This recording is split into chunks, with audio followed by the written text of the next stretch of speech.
Coraline, Chapter 6. Coraline was woken by the mid-morning sun full on her face. For a moment she felt utterly dislocated.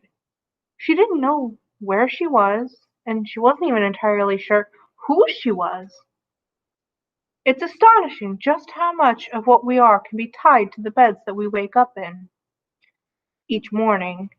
It's astonishing just how fragile that can be. Sometimes Coraline would like to forget who she was while she was daydreaming that she was exploring the Arctic or an Amazon rainforest or the darkest Africa. And it was not until someone tapped her on the shoulder and said her name that Coraline would come back from a million miles away with a start, and all in a fraction of a second have to remember who she was, what her name was, and where she even was at all. Now there was sun on her face, and she was Coraline Jones, yes, and the green and pinkness of the room she was in, and the rustling of the large painted paper butterfly as it fluttered and beat its wings out at the ceiling, told her that she had woken up. She climbed out of the bed, and she could not wear her pajamas, dressing gown, and slippers all day, she decided, even if it meant wearing the other Coraline's clothes. Was there another Coraline? No, she realized. There wasn't. It was just her. There was no regular clothes in the cupboard, though. They were more like dress-up clothes, or, she thought, the kind of clothes she would love to have hanging in her own wardrobe at home. There was a raggedy witch costume, a patched scarecrow costume, a fuchsia warrior costume with digital lights that glittered and blinked, a slinky evening dress all covered in feathers and mirrors. Finally, in her drawer, she found a pair of black jeans that seemed to be made of velvet night, and a gray sweater the color of thick smoke with faint tiny stars on the fabric which twinkled. She put the jeans and the sweater on. Then she put on a pair of bright orange boots she found at the bottom of the cupboard. She took her last apple out of her pocket of her dressing gown, and then took from the same pocket the stone with the hole in it. She put the stone in the pocket of her jeans, and was as if her head had cleared a little, as if she'd come out of some sort of fog. She went into the kitchen, but it was deserted. Still, she was sure that there was someone in the flat. She walked down the hall until she reached her father's study, and discovered that it was occupied. "Where is the other mother?" she asked the other father. He was sitting in the study, at the desk which looked just like her father's, but he was not doing anything at all. He wasn't even reading garden catalogues, as her own father did, when he was only pretending to be working. "Out," he told her, fixing the doors. "There are some vermin problems." He seemed pleased to have somebody to talk to. "The rats, you mean?" "No, the rats are our friends. This other kind, big black fellow with a high tail." "Oh, the cat, you mean?" "That's the one," said the other father. He looked less like her true father today. There was something slightly vague about his face, like bread dough that had begun to rise, smoothing out the bumps and cracks and depressions. "Really mustn't talk when she's not here," he said. "But don't worry, she won't be gone often. I shall demonstrate our tender hospitality to you, such that you will not even think about ever going back." He closed his mouth and folded his hands in his lap. "So what am I going to do now?" asked Coraline. The other father pointed to his lips. Silence. "If you won't even talk to me," said Coraline, "I'm going to go exploring." "No point," said the other father. "There isn't anywhere but here." This was all she made. The house, the grounds, and the people in the house. She made it, and she waited. Then he looked embarrassed as he put one finger to his lips again, as if he said too much. Coraline walked out of the study and went up to the drawing room, over to the old door, and pulled at it. It rattled and shook. No, it was locked fast. and the other mother had the key. She looked around the room. It was so familiar. That's what made it so truly strange. Everything was exactly the same as she remembered. There was all her grandmother's strange-smelling furniture. There was the painting of the bowl of fruit, with grapes and 2 plums and a peach and apple, that was hanging on the wall. There were the low wooden table with the lion's feet, and the empty fireplace which seemed to suck heat out of the room. But there was something else, something she did not remember seeing before. A ball of glass up on the mantelpiece. She went over to the fireplace, went up on her tiptoes, and lifted it down. It was a snow globe, with 2 little people in it. Coraline shook it and set the snow flying, white snow that glittered as it tumbled through the water. She put the snow globe back on the mantelpiece, and carried on looking for her true parents and for a way out. She went out of the flat, past the flashing lights door, behind which the other Mrs. Fink and Forcible were performing their show forever, and she set off into the woods. Where Coraline came from, once you were through the patch of trees, you saw nothing but a meadow and the old tennis court. In this place, the woods went on farther, and the trees became cruder and less tree-like the farther you went out. Pretty soon, they seemed very approximate, like the idea of trees. A grayish-brown trunk below, a greenish splotch of something that might have been once leaves. Above. Coraline wondered if the other mother wasn't interested in trees, or if she just hadn't bothered with this little bit properly because no one was expected to come out this far. She kept walking, and that's when the mist began. It was not damp like a normal fog or mist. It was not cold, and it was not warm. It felt to Coraline like she was walking into nothing. I'm an explorer, thought Coraline to herself, and I need all the ways out of here that I can get. I shall keep walking. The world she was walking through was pale nothingness, like a blank sheet of paper on an enormous, empty white room. It had no temperature, no smell, no texture, and no taste. This certainly isn't mist, thought Coraline, although she didn't know what it was. For a moment she wondered if she might not have gone blind.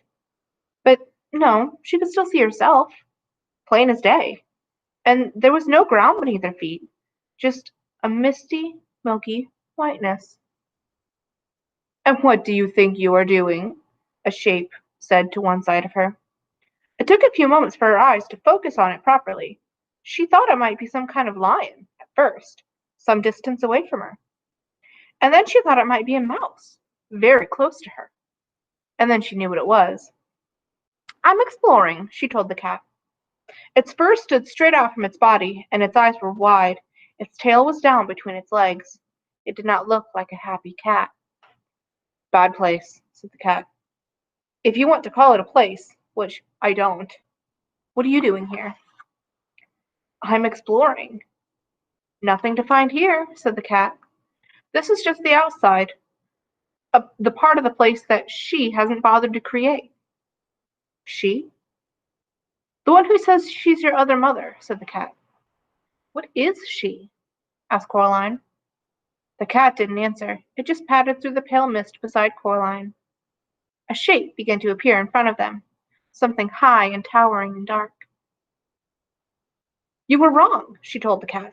"There is something out here."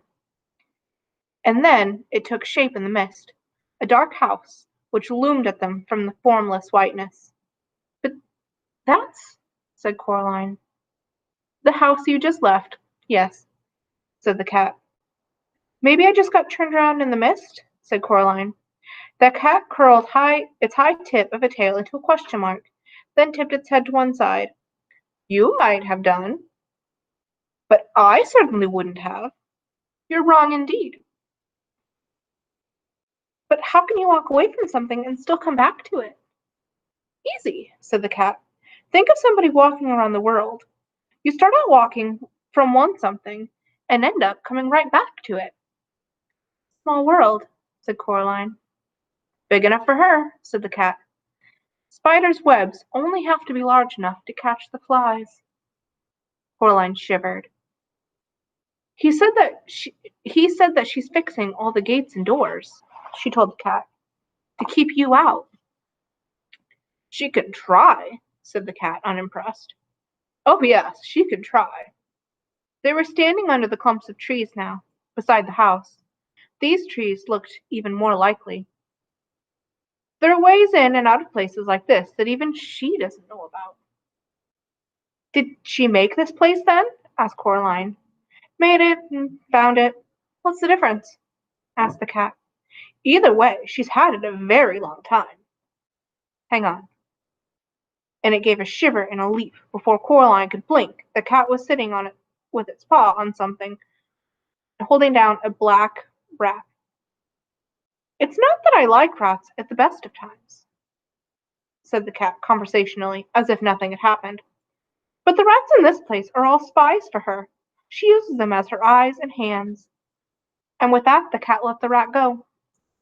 It ran several feet, and then the cat, with one bound, was upon it, batting it hard with one sharp, clawed paw, while the other paw had held the rat down. I love this bit, said the cat happily. Want to see me do it again? No, said Coraline. Why do you do it? You're torturing it. Said the cat, and let the rat go. The rat stumbled, dazed for a few steps. Then it began to run. With a blow of its paw, the cat knocked the rat into the air and caught it in its mouth. Stop it, said Coraline. The cat dropped the rat between its two front paws. There are those, he said with a sigh, in tones as smooth as oiled silk, who have suggested that the tendency of a cat to play with its prey is a merciful one. After all, it permits the occasional funny little running snack to escape, from time to time. How often does your dinner get to escape? And then it picked up the rat with its mouth and carried it off to the woods behind a tree. Coraline walked back to the house. All was quiet and empty and deserted.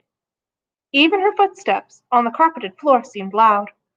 Dust motes hung in the beams of sunlight. At the far end of the hall was a mirror. She could see herself walking towards the mirror, looking, reflected, a little braver than she actually felt. There was nothing else there in the mirror, just her and the corridor.